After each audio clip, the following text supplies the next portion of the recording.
Tumsifu Yesu Kristo. Uhuru wa Yesu. Mola yaseba tuitikie wote Yesu. Roho Mtakatifu wa Yesu ananena na ulimwengu. Pinga ushoga na roho zote za kuzimu na kuziombea kwa jina la Yesu. Lakini pinga roboti aliyeingia duniani kwa kisingizio cha kukua kwa sayansi na teknolojia. Ni sanamu huyo. Kwanza tuanze na sala ya ufalme wa Yesu inayotoka katika kitabu cha Mathayo sura ya 6 mstari wa 9 hadi wa 13. Baba yetu uliye mbinguni, jina lako litukuzwe, ufalme wako uje, mapenzi yako yatimizwe hapa duniani kama huko mbinguni. Utupe leo riziki yetu, utusamehe deni zetu kama sisi nasi tuwasamehe wadeni wetu, na usitutie majaribuni, lakini utuokoe na yule mwovu, kwa kuwa ufalme ni wako na nguvu na utukufu hata milele. Amina. Leo tutafahamu siri ya bahari katika ufalme wa Yesu. Leo tutafahamu siri ya bahari katika ufalme wa Yesu. Tutaanza na swali: kwa nini Mungu hataumba bahari baada ya unyakuo, baada ya kuumba mbingu mpya na nchi mpya? Kwa nini Mungu hataiumba bahari baada ya unyakuo kutokea, baada ya kufinyanga mbingu mpya na nchi mpya? Jibu hili hapa kutoka kwa Yesu Kristo. Kwanza tutarejea kidogo tuone jinsi ilivyo. Ufunuo 21 mstari wa 1 hadi wa 8. Kisha nikaona mbingu mpya na nchi mpya, kwa maana mbingu za kwanza na nchi ya kwanza zimekwisha kupita, wala hapana bahari tena. Nami nikaona mji ule mtakatifu Yerusalemu mpya ukishuka kutoka mbinguni, kwa maana umewekwa tayari kama bibi harusi aliyekwisha kupambwa kwa mumewe. Nikasikia sauti kubwa kutoka katika kile kiti cha enzi ikisema, tazama, maskani ya Mungu ni pamoja na wanadamu, naye atafanya maskani yake pamoja nao, nao watakuwa watu wake, naye Mungu mwenyewe atakuwa pamoja nao. Naye atafuta kila chozi katika macho yao, wala mauti haitakuwapo tena, wala maombolezo, wala kilio, wala maumivu hayatakuwapo tena, kwa kuwa mambo ya kwanza yamekwisha kupita. Naye aketie juu ya kile kiti cha enzi akasema, tazama, na yafanya yote kuwa mapya. Akaniambia, andika ya kwamba maneno hayo ni amini na kweli. Akaniambia, imekwisha kuwa. Mimi ni Alfa na Omega, mwanzo na mwisho. Yesu Kristo maana yake. Mimi nitampa yeye mwenye kiu ya chemichemi ya maji ya uzima bure.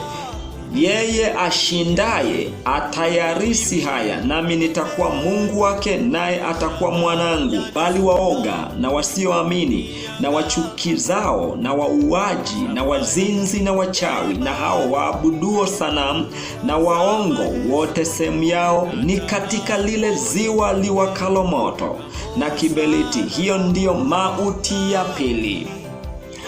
Kabla ya yote, kabla ya kupata jibu, lakini hapa tunataka tuangalie kwanza bahari ni nini? Bahari ni chanzo cha maji ambayo yamebeba uhai wa viumbe hai, kimwili wa kibinadamu katika nchi. Hiyo ndiyo maana ya bahari kwa mujibu wa Roho Mtakatifu, kwamba bahari ni chanzo cha maji ambayo yamebeba uhai wa viumbe hai, kimwili wa kibinadamu katika nchi. Sasa tuangalie, tupate majibu sasa kutoka kwa Roho Mtakatifu, na Yesu mwenyewe akiwa anatushuhudia, kwa sababu Roho Mtakatifu ni mali ya Yesu. Baada ya unyakuo, Mungu au Yesu hataiumba tena bahari kwa sababu zifuatazo. Baada ya unyakuo, Mungu au Yesu Kristo hataiumba tena bahari katika mbingu mpya na nchi mpya kwa sababu zifuatazo.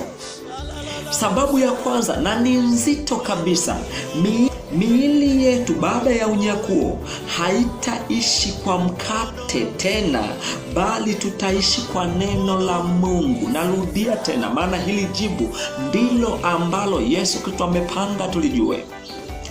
Miili yetu baada ya unyakuo kufufuliwa na kushinda vita vya mwovu ibilisi shetani, itakuwa haiishi tena kwa mkate, bali itaishi kwa neno la Mungu. Neno hili linatushuhudia kutoka Mathayo 4 mstari wa 1 hadi wa 8, na Yesu aliliweka akatoa hii siri. Kisha Yesu alipandishwa na Roho nyikani ili ajaribiwe na ibilisi. Akafunga siku 40 mchana na usiku, mwisho akapata njaa. Mjaribu akamjia akamwambia, ikiwa ndiwe mwana wa Mungu, amuru kwamba mawe haya yawe mkate. Naye akajibu akasema, imeandikwa, mtu hataishi kwa mkate tu, ila kwa kila neno litokalo kinywani mwa Mungu. Hii ni safari ya ukombozi, jinsi Yesu alionyesha katika funga ya siku 40, jinsi Mungu atakavyotufanya miili yetu iwe na utukufu wa kimbingu, ambapo hatutategemea tena mkate. Ujue mkate na samaki hizi asili yake ni bahari.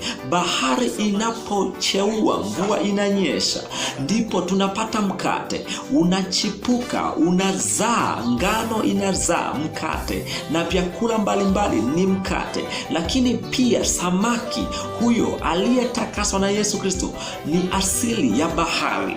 Kwa hiyo bahari haitakuwepo, kwa sababu tutakuwa na miili ya utukufu kama ya mbinguni.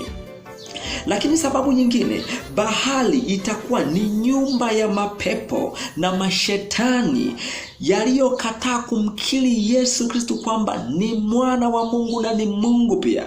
Ufunuo sura ya 20 mstari wa 14, mauti na kuzimu zikatupwa katika lile ziwa la moto. Hii ndio mauti ya pili, yani hilo ziwa la moto, yani bahari itabadilishwa kuwa ziwa la moto linalowaka moto, na kwa nyumba ya wale makafiri waliomkataa Yesu Kristo na kumwona siye mwana wa Mungu na siye Mungu na siye mtawala. Kwa hiyo hili ndilo jibu Yesu Kristo anataka tufahamu, kwamba bahari hatutakuwa nayo tena, kwa sababu tutakuwa na miili na itakuwa inaishi kwa neno la Mungu. Mungu akitamka shiba, unashiba. Mungu akitamka ule nyama na unakula katika ulimwengu wa roho, ndivyo itakavyokuwa. Asanteni kwa kunisikiliza. Mungu ibariki Tanzania, nchi yangu. Mungu ibariki Afrika. Mungu ibariki dunia yote na mataifa yote duniani. Amina.